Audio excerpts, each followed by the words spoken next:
یسألونک عن الأہلہ قل ہی مواقیت للناس والحج ولیس البر بأن تأتوا البیوت من ظہورها ولکن البر من اتقى وأتوا البیوت من ابوابها واتقوا اللہ لعلکم تفلحون۔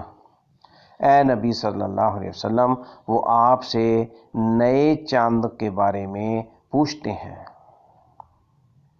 کہہ دیجئے کہ یہ لوگوں کے لیے اور حج کے لیے وقت معلوم کرنے کے ذرائع ہیں، اور نیکی ہرگز یہ نہیں کہ گھروں میں ان کے پچھواڑوں سے آؤ، بلکہ نیکی اس کی ہے جو پرہیزگاری اختیار کرے، اور گھروں میں ان کے دروازوں سے آیا کرو، اور اللہ سے ڈرتے رہو تاکہ تم کامیاب ہو جاؤ۔ چاند سے متعلق سوال۔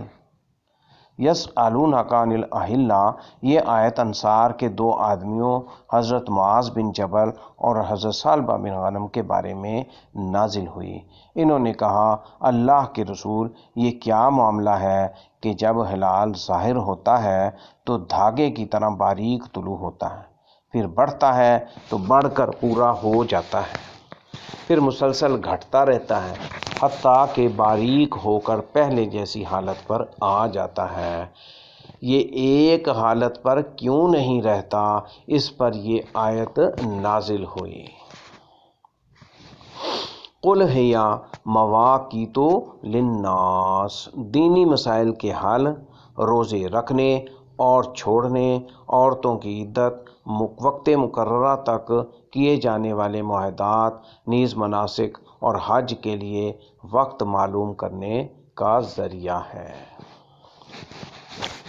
وَلَيْسَ الْبِرُّ بِأَن تَأْتُوا الْبُيُوتَ مِن ظُهُورِهَا، انصار جب حج کر لیتے تو اپنے گھروں کے دروازوں سے داخل نہیں ہوتے تھے۔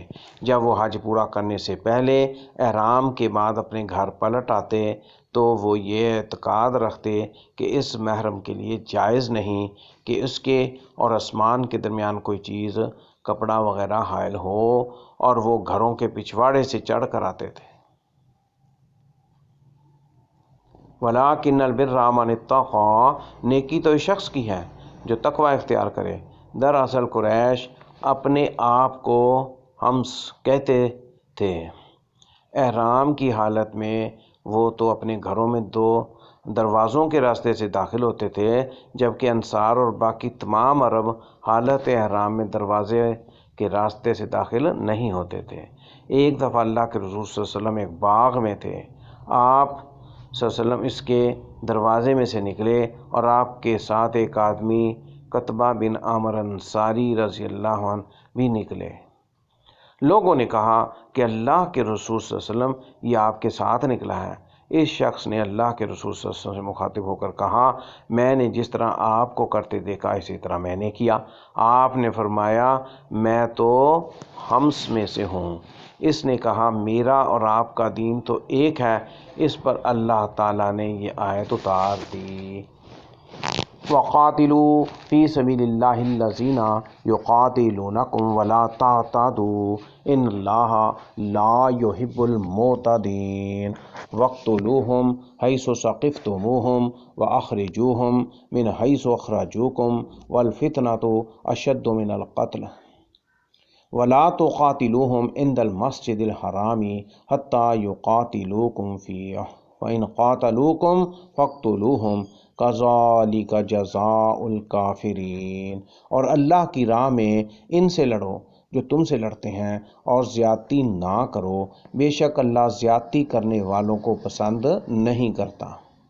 اور انہیں جہاں بھی پاؤ قتل کرو، اور انہیں وہاں سے نکالو جہاں سے انہوں نے تمہیں نکالا ہے، اور فتنہ قتل سے بھی بڑھ کر ہے، اور فتنہ قتل سے بھی کہیں بڑھ کر ہے، اور مسجد حرام کے پاس ان سے نہ لڑو یہاں تک کہ وہ اس میں تم سے لڑیں، تو اگر وہ تم سے لڑیں تو انہیں قتل کرو، کافروں کا بدلہ سزا اسی طرح ہے۔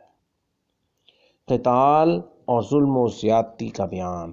ولا تعتدوا، جب یہ آیت نازل ہوئی تو آپ صلی اللہ علیہ وسلم اسی سے جنگ کرتے جو آپ سے جنگ کرتا، جو آپ سے لڑائی نہ کرتے آپ بھی ان سے لڑائی نہ کرتے، حتیٰ کہ اللہ تعالیٰ کا یہ فرمان نازل ہوا فَإِذَا انسلخ الاشہر الحرم فاقتلوا المشرکین حیث وجدتموہم وخذوہم واحصروہم واقعدوا لہم کل مرصد۔ سورۃ توبہ، سورۃ نمبر 5 آیت نمبر 9۔ جب حرمت والے مہینے نکل جائیں تو ان مشرکوں کو جہاں پاؤ قتل کرو، انہیں پکڑو اور ان کا محاصرہ کرو اور ان کے لیے ہر گھات کی جگہ بیٹھو۔ ایک قول یہ ہے کہ وَلَا تَعْتَدُوا سے مراد یہ ہے کہ عورتوں اور بچوں کو قتل نہ کرو۔ قتل اور فتنہ، اس کا بیان۔ حیث ثقفتموہم، تم جہاں کہیں انہیں پاؤ اور ان کے قتل پر قابو پا لو۔ من حیث اخرجوکم، اس سے مراد مکہ شریف ہے۔ والفتنۃ اشد من القتل، اس سے مراد وہ فتنہ ہے جس میں انہوں نے تمہیں مبتلا کرنا چاہا۔ اس سے مراد تمہارا کفر کی طرف لوٹنا ہے، یہ تمہارے قتل کر دینے سے بھی زیادہ سخت ہے۔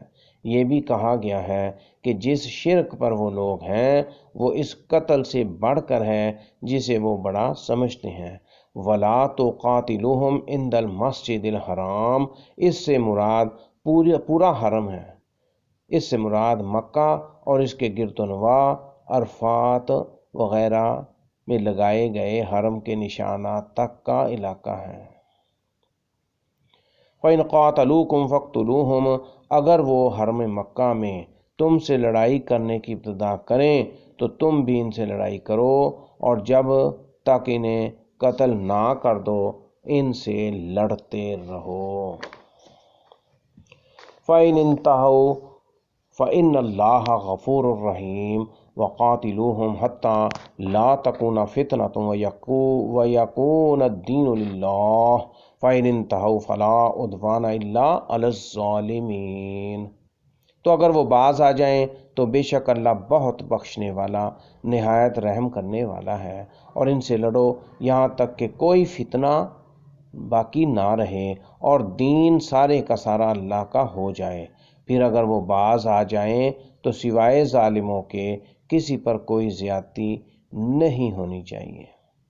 فَإِنِ انْتَهَوْا، اگر وہ تم سے لڑنا بند کر دیں اور اسلام قبول کر لیں، فَإِنَّ اللَّهَ غَفُورٌ رَحِيمٌ، اگر وہ اسلام قبول کر لیں تو ان سے درگزر کرو، کیونکہ اسلام قبول کر لینے سے سابقہ گناہ معاف ہو جاتے ہیں۔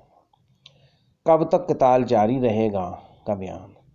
وَقَاتِلُوهُمْ حَتَّى لَا تَكُونَ فِتْنَةٌ، اس سے مراد یہ ہے کہ کفار میں اللہ کی راہ سے روکنے کی طاقت ختم ہو جائے اور ہر مسلمان کو اپنے دین کا خطرہ ختم ہو جائے۔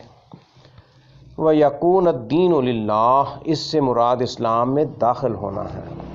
تو جو شخص اسلام میں داخل ہو جائے اور شرک سے رک جائے اس سے جنگ کرنا جائز نہیں۔